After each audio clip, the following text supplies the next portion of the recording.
I've got to get my hands on a Krabby Patty, and no one's gonna stop me! Hey yo, how's it going everyone? Entropy here today with another video. Today is another week of big news. As you can see from the intro, we are seeing some new units coming straight to Vanguard Zero. What will they be? What are my thoughts? And some overdress news for Vanguard Zero. If you want to know more, stick around and let's get to it.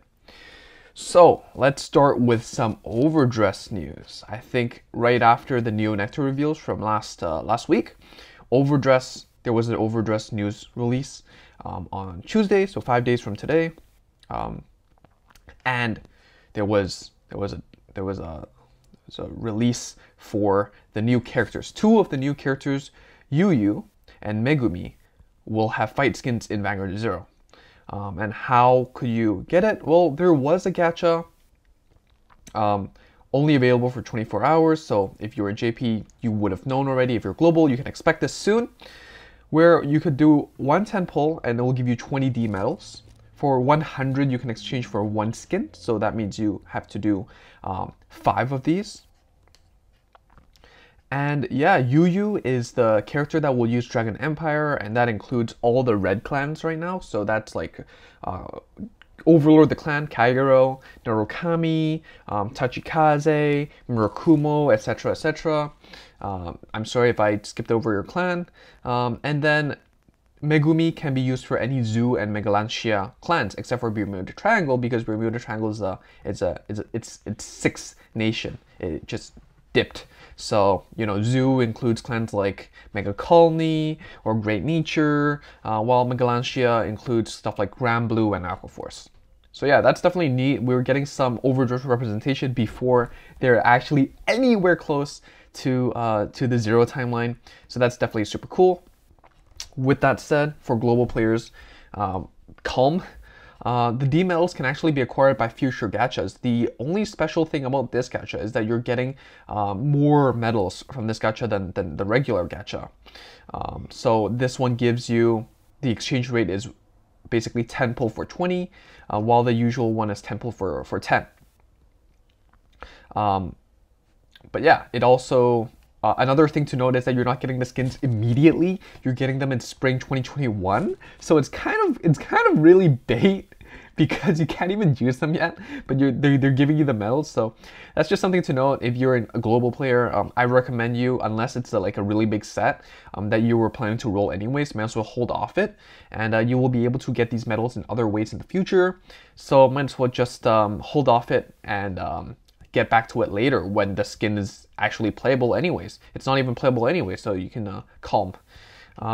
In addition, if you're a JP player, you will know that the shared rankings are no longer a thing, so this is just following suit with global. So I'm glad that JP is taking a little page out of global. Usually it's global following JP, so now the little brother, the little sibling, can actually provide some wisdom and share some ideas with JP. Set 15, Brilliant Strike. This is the name of BT14 in the TCG if you want to know more. Most of these units are from BT14, also named Brilliant Strike, so check that out if you want to.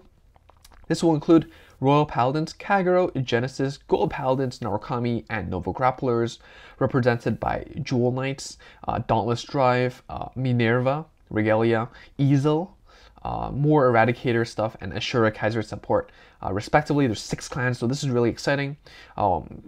Yeah, there's actually Reverse, Dauntless Dominate Dragon Reverse, Regalia Minerva, Grand Ezel Scissors, Ignition Dragon, and Immortal Ashura Kaiser. And we have some reveals for Genesis and Ezel, so let's get over them. First of all, Regalia of Wisdom Angelica. This will be the new break ride for Genesis. Limit Break 4. When rolled upon, Soul Blast 3 to have your Vanguard plus 10 until end of turn. Look at top 4 and add 2 of the cards to your hand. So this is more reminiscent of the OTT kind of playstyle. You're checking the top 4, you're adding 2 to your hand. Less about soul charging. So the previous 2 break rides are about, you know, your counter blasting, and then you're using costs to soul charge, and then you're soul blasting for draw. While this is the opposite. This is just focused on the draw and consistency. In addition, when this attacks, soul charge 1 and you get +1. So this is standard with all the Genesis break rides. So that's nice. We have Twilight Regalia, Hesperus, grade 2 9k. Skill is in the soul. When you soul blast it, when this is put into the drop zone, specific terms are important. Your Vanguard gets the following ability: when this unit attacks a Vanguard, retire one of your opponent's rear guards. So this is nice because your main Vanguard can actually attack twice. So this means that the skill can actually proc twice. So you're essentially retiring 2 on attack. So this is nice. Next is the main waifu, Omniscience, Regalia, Minerva. If you don't think she's main waifu, dislike this video. I don't care. If you like her too, like the video. But yeah, her skill is Limber before once per turn. When this attacks, it gets the following ability until the end of battle. Vanguard Circle, and the end of battle, Soul Blast 3, Counter Blast 1, discard 2 from your hand, stand it, draw 2 cards, and get plus 5k. In addition, Vanguard Circle, you have your standard Soul Blast 3 to get plus 5. This skill, generally speaking, you're not going to see a lot of use if you don't have skills like Hesperus that proc on Soul Blast. But do note that there's a lot of cards that synergize when Soul Blasted, and sometimes you do want to do it in your main phase. So this is just an option. Helps you hit numbers, 21k numbers if you need it as well by itself. So that's nice. And it's a cross break ride. So if you have Angelica in your soul, it gets plus 2. So it's great synergy with Angelica. You fetch the cards you want. Essentially, you get to Soul Blast 3 to draw 2. And even if it's garbage, you can still discard the 2 cards straight up. So it's nice, it's great, excellent. Moving on to Ezel support. Ezel support, you're going to get 2 self-damagers for Ezel specifically. Sacred Twin Beast, White Lion, on place if your Vanguard's an Ezel. If your damage zone has 4 or less, which means you can use it at 4 because 4 is included in 4 or less. Then you can put the top card into your deck face down, and then at the end of turn, put a face down card, put a card from your damage zone, prioritizing face down cards back to your deck. So basically a grade 1 self damager, only for Ezel name Vanguards, but it has better stats. It's 7k, and we also have a grade 2 variant of that. So Sacred Twin Beast Black Lion. So it does the same thing, Ezel specific self damager, but 9k instead of 8k. And this is the spice. This is what everyone's talking about. Salvation Lion, Grand Ezel Scissors, Limerick 4 Canvas to unlock all your cards. Look at the top 4, call 1, and if you have exactly 5 rear guards, it gets plus 10 plus 1 crit until end of turn, and then you can countercharge at the end of that turn. Do note that you can use this ability even without unlocking cards. So even if you're not against that like Joker matchup, you can still get that extra superior call and that plus 10 plus 1 crit. In addition, during your turn, this unit gets plus 1 for each of your rearguards. So this is reminiscent of the original Blonde Ezel, which also has the same skill, plus 1 for each rearguard. And it is a cross ride for the original Ezel, which is a completely new skill. So I think this card had a lot of buffs compared to its TCG variant. In the TCG, it was really just, plus 10 plus 1 crit, and then you unlock stuff. Didn't really do much by itself, but with the superior call, it actually can generate an advantage. And cross-ride numbers is always welcome. And definitely really exciting for Ezel players. I think overall, these are great additions to existing decks. I think Regalia was always going to be the quote-unquote best Genesis archetype moving forward. And Ezel, even though a lot of people expected Liberator stuff, even myself, I expected Gancelot Liberator, Ezel is still a really welcome inclusion. I'm still holding hopes up for Gancelot Liberator because it was also part of BT14, but perhaps they are saving it for the next set when they are going to introduce Monarch Sanctuary Alfred anyways. But we'll see. The good thing about this set is you have a lot of support for existing decks. Ashura Kaiser is supporting Ashura Kaiser stuff from all the way from set 1. You have Ezel supporting Ezel stuff from Limberbreak. You have Dauntless Drive supporting Kagero Dauntless Drive stuff. Jewel Knights Reverse supporting Jewel Knights. Eradicator support is going to be it's going to be slightly different, and I'm excited to see if this build finally topples the meta, because set 9 Eradicators is still set prime Eradicators, but yeah, waifu is laifu, so good set, and I'm definitely going to be saving some mats for Genesis from now onwards. Alright, so let's move on to the global news. So on globals, and honestly nothing much has been happening Tachi event is live. We went through the Tachi event cards last week, and we also had pack openings and also a deck profile. So if you're interested in Tachis, go check that out.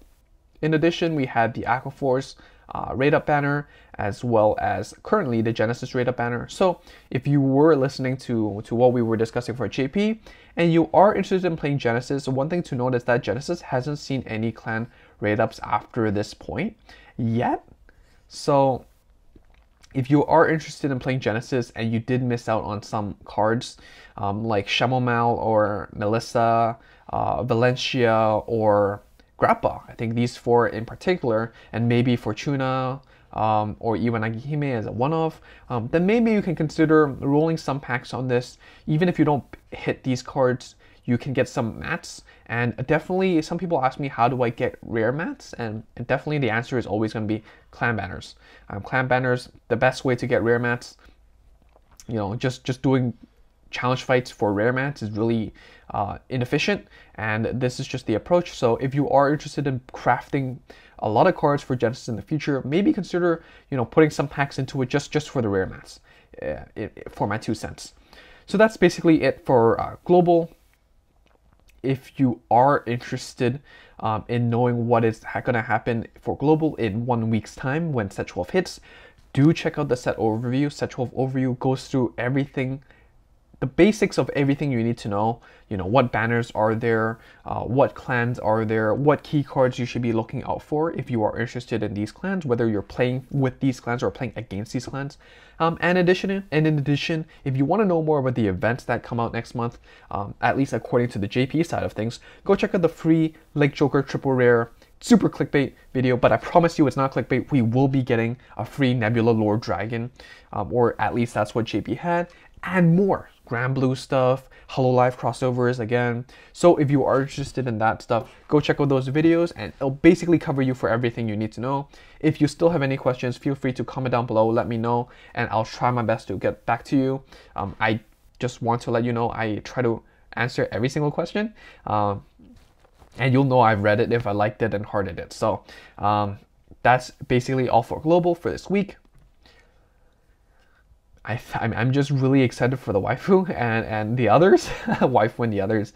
Comment down below what you think about the reveal so far. Out of the 6, what are you most excited for?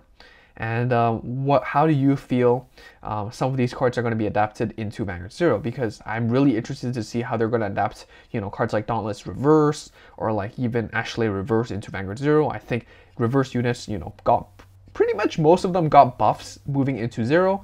So I'm really excited to see what kind of buffs they will get and if that will actually shift popular opinion towards them. So I guess that's it for this video. Again, thank you all for watching.